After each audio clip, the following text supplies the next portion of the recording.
Whenever the world's number one emerging power, which today is China, is about to overtake the world's number one power, which today is United States, the world's number one power always pushes down the world's number one emerging power.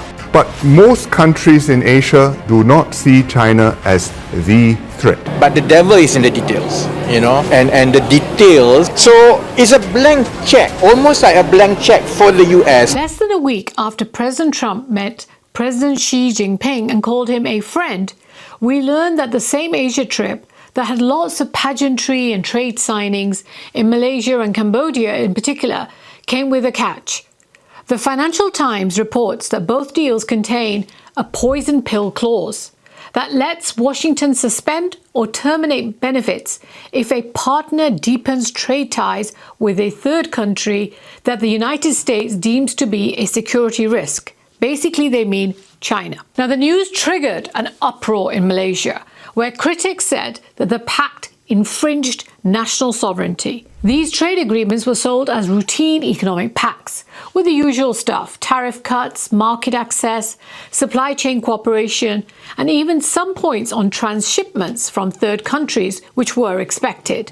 The US plans to impose 40% tariffs on Chinese-made products which are rerouted via the Southeast Asian ports. But the fine print now coming out has revealed that this was much more than just trade, but jumped from being a commerce agreement into a political alignment agreement through a legal mechanism that allows the United States to pull the plug if those partners that it's signing these with drift into Beijing's orbit. Now, a poison pill in corporate terms, which is where it's generally used, is a clause that makes unwanted moves very costly to undertake. In this case, applied to trade, it makes market access conditional, essentially on political submission to US desires. The US has inserted in its trade deals with Malaysia and Cambodia a mechanism in which, if that partner country signs a trade agreement or engages in an economic cooperation with a third country that the US deems to jeopardize its own essential interests, or that they feel this poses a material threat to its own national security, then the United States may suspend or terminate the so-called preferential access to its market. The trade agreement that was just signed in Malaysia and Cambodia has these features. Now, these countries that generally balance their relations between the two countries, United States and China, this is much more than fine print.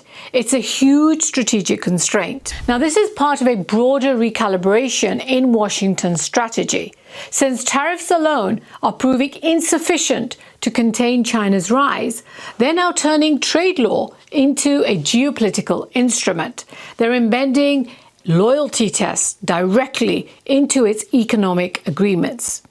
It's no longer about opening up your market. It's about enforcing and pushing for alignment. This isn't the first time this has been used by the United States either.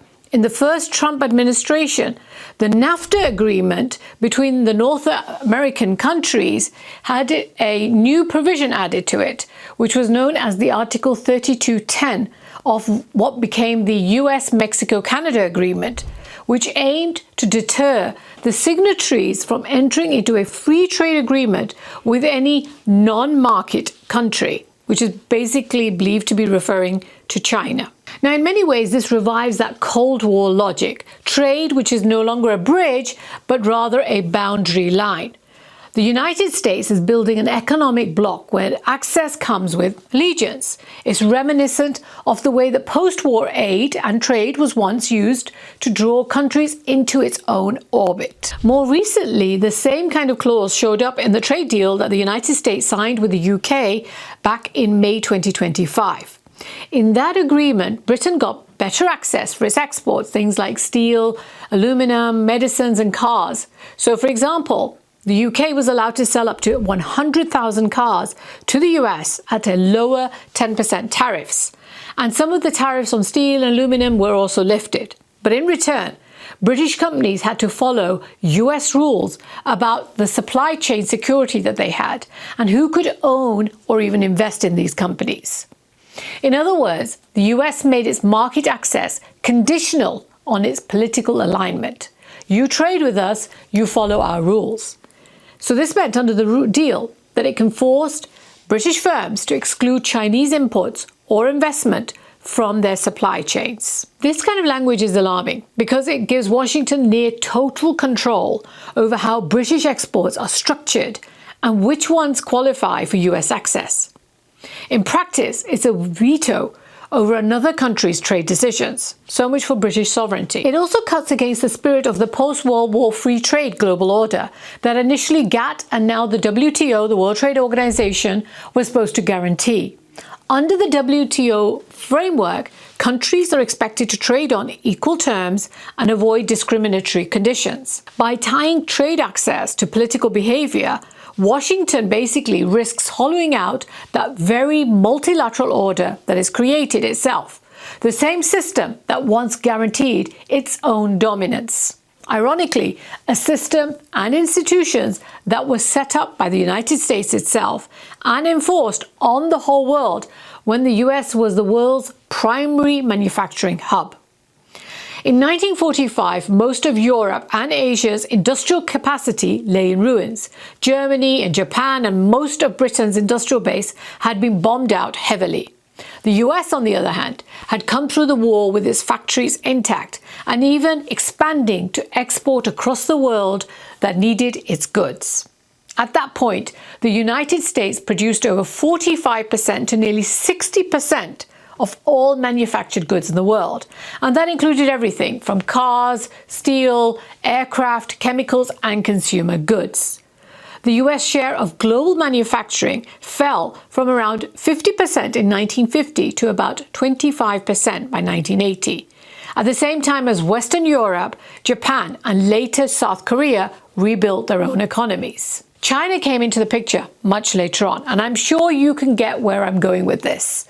The global free trade order was good so long as the United States was the kingpin, and not so good now that the US no longer holds that dominant position. So these other arguments such as overcapacity, underpriced goods and heavy state backing are less about economics and more about control. The rules of free trade worked perfectly when America wrote them, but feel unfair now that China plays them better, basically, and produces nearly 1/3 of all manufactured goods globally, expected to go to around over 40% by 2030. It's a larger share than the United States, Japan, and Germany have combined. America's industrial leverage has shrunk, and with that has its tolerance for competition under the rules it once wrote. And it's also interesting that the US feels the need to write such underhand terms when President Trump only recently said, "We're beating China and she knows it." We're leading China. We're beating China. You know it. China knows it. In fact, President Xi congratulated me. He said, "I want to congratulate you on turning that country around. I've never seen anything like it." Winners don't have insecurities. They don't need to rig the track or trip the competition. The US veto clause, which impinges on British sovereignty, may concern the Brits less because they see themselves as part of that Western order. And they've submitted themselves now for the past several decades to United States hegemony. But for Southeast Asian nations, this is a bigger issue, since they balance their relationships between China and the West. Generally, most do not see China as a threat. But most countries in Asia do not see China as the threat. Many of them have experienced prosperity due to China's economic growth, and they prioritize trade and investment and tourism links. China is a leading trade partner for virtually every nation in that region. Leaders like the former Singapore Prime Minister Lee Hsien Loong have emphasized the need to engage with China as a geographical reality rather than a threat.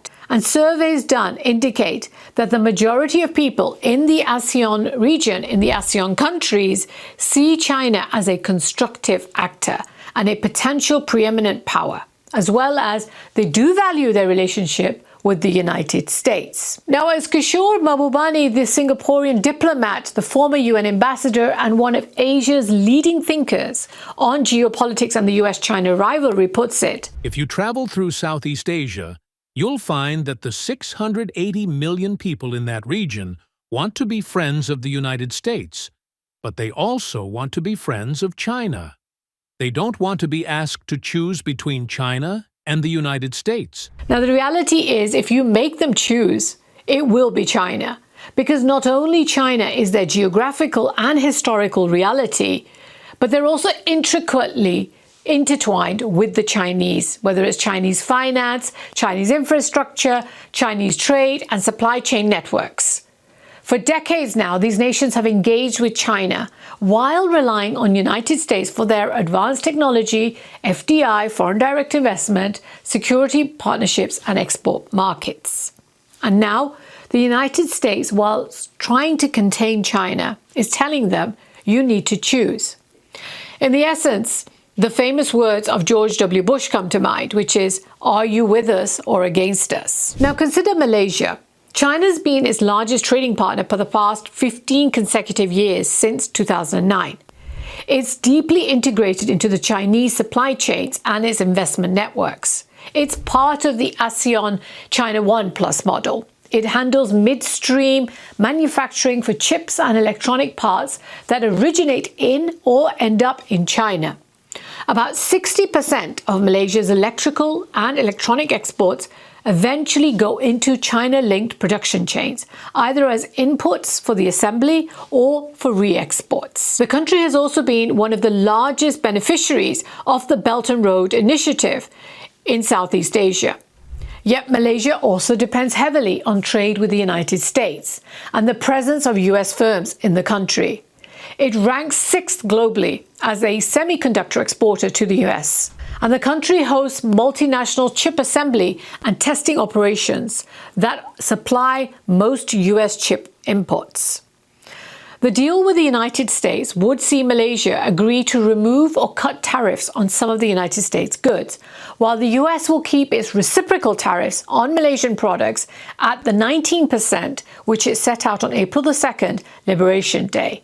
Now, there's a small list of items that will receive a 0% reciprocal tariff rate, which is agreed between the two countries. Malaysia is also going to invest $10 billion in the US. Under the new pact, though, Malaysia now faces a contractual choice: deepen ties with Beijing at the risk of losing US access, or decline certain engagement to maintain US protection and US trade. The country has to align itself with the US on matters of economic restrictions or sanctions against a third country. So, for example, the clause could mean that if Washington decides to block imports from China or Russia, Malaysia must do the same, regardless of the impact on the country or its own economy.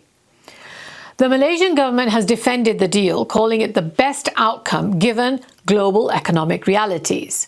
Investment, Trade and the Industry Minister, Zafrul Aziz, called the trade deal as the best possible outcome for Malaysia. This is the geopolitical reality we face as a freely trading nation, engaging with the world's largest economic power, which is also our biggest trading partner. Critics, however, including the former Prime Minister Mahathir Mohamad, the country's longest-serving leader, has said that the clause undermines national sovereignty and it amounts to Malaysia handing over its country's independence, forcing it to side with the US strategic priorities at the cost of its historic neutrality. He categorized it as a form of modern-day imperialism. We agreed to buy their airplanes, gas and machines, obey their digital rules, that they have the first bite of the cherry of our rare minerals, open our market on their terms, and follow their conditions on who we can do or not do business with. The country's trade ministry has come back on arguments like this by emphasizing that the US cannot force its hands and noted that the terms only require talks or consultations before decisions are implemented. In Cambodia, the calculus is similar. Chinese infrastructure, financing, industrial parks, and investment dominate. Yet the new US agreement places termination rights if Cambodia's trade or preferential economic agreements with a third party unduly threaten US interests. Given Cambodia's dependence on China's BRI investment flows, that places Phnom Penh in a precarious position. Either accept the constraints on its China ties or risk losing the benefits of US preferential treatment. This tension points to a broader question. How much leverage does the US truly have? The poison pill relies on threat of market access withdrawal, or at least access at a much more expensive level. Now, as one commentary in the Financial Times argued, the US can't force Asian countries into its trade camp. The ASEAN countries have options. The regional trade framework, such as the Regional Comprehensive Economic Partnership, offers an alternative route to integration. It's often under the Chinese leadership. At the same time, Beijing is also ready. China's used the launch of the China-ASEAN Free Trade Area Upgrade Protocol as a counterpitch to the US system. Trade without strings, investment without conditionalities, alignment for these countries by choice rather than by contract. Just 2 days after the US-Malaysia and the US-Cambodia agreements were published, China and the ASEAN members signed the protocol, which signaled that in China's view, shared commitment to firmly support multilateralism and free trade remains the path forward. The contrast is very stark, actually. America is insisting on alignment through these conditions, whereas China is offering integration via fewer overt conditions.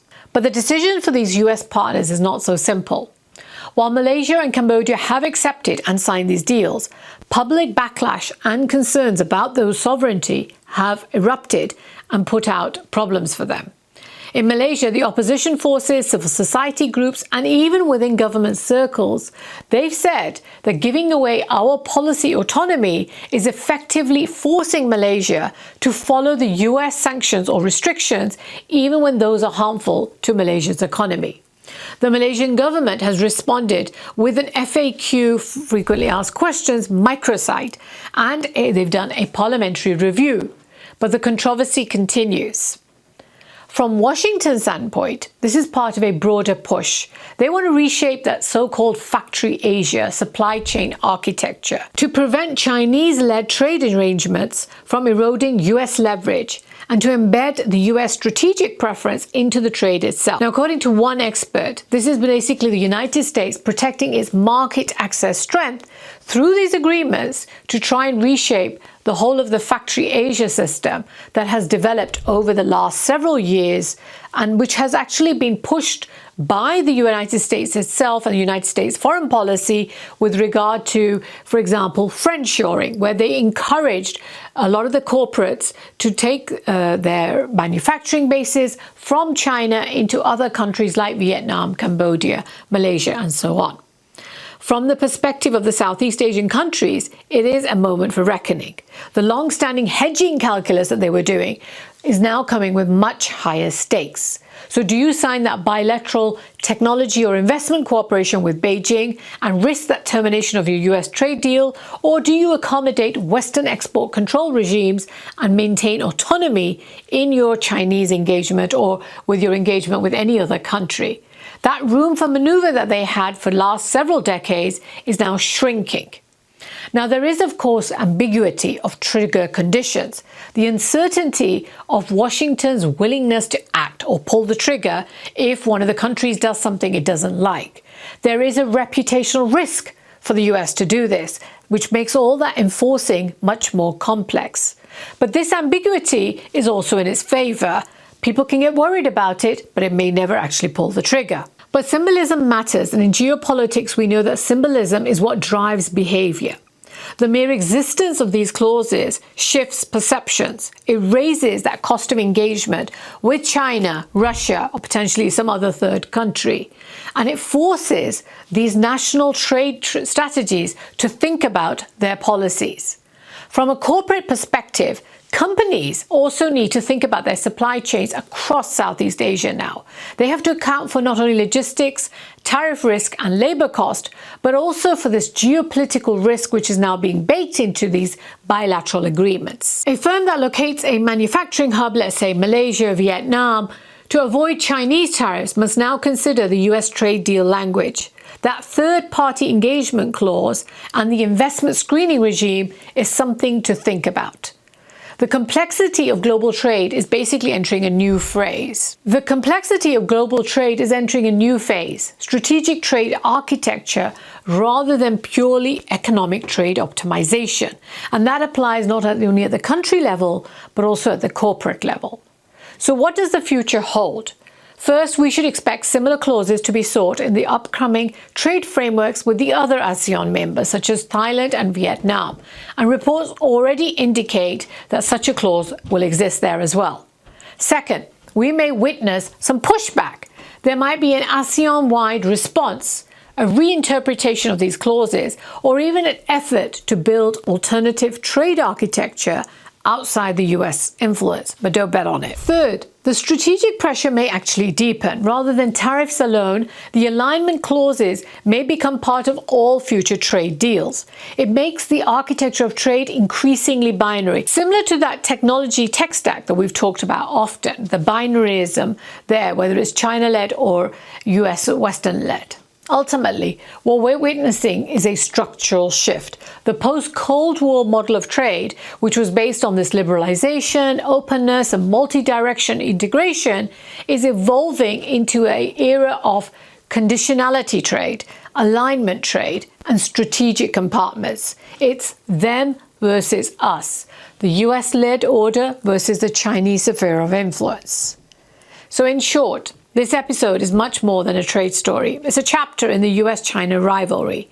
It's going to be a test for Southeast Asia's diplomatic autonomy and a warning that in the coming decades, trade will not only be about markets, it will be about alliances. I'm Najma Minhas with GVS Deep Dive. Share with me your thoughts on the poison pill philosophy and whether you think it will be successful. Have a great day.